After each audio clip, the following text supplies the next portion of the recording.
The true story of an American soldier, Sergeant Alvin C. York, 1887-1964.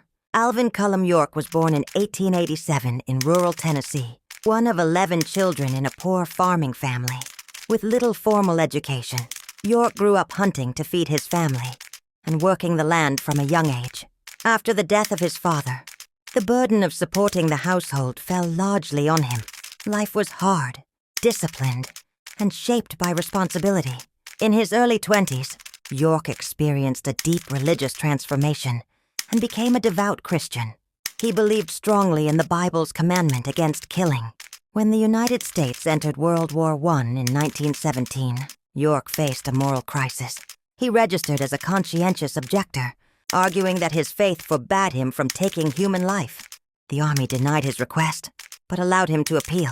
After long discussions with his commanding officers, who respected his sincerity, York ultimately concluded that serving his country was his duty.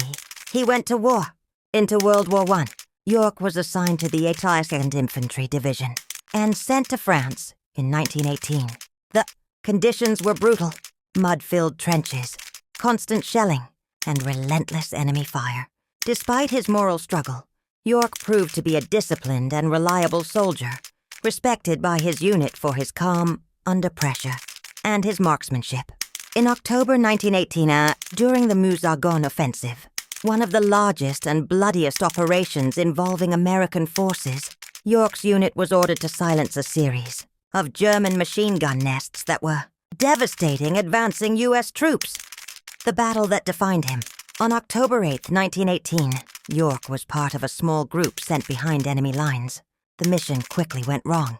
German machine guns opened fire, killing or wounding most of the American soldiers.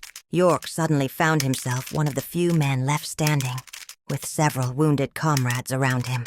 Instead of retreating, York advanced, using the same hunting skills he had learned as a boy in the Tennessee hills.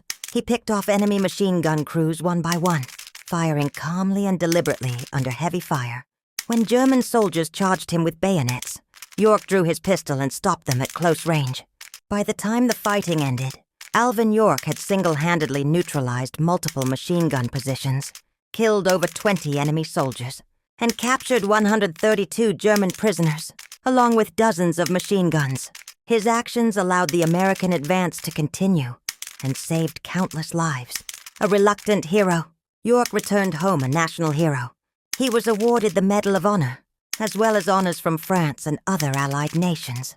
Newspapers called him the greatest American soldier of the war. Yet York was uncomfortable with fame. He refused lucrative offers, including endorsements and publicity deals, believing it would dishonor those who had died. Instead, he used his fame to advocate for education in rural America, founding schools in Tennessee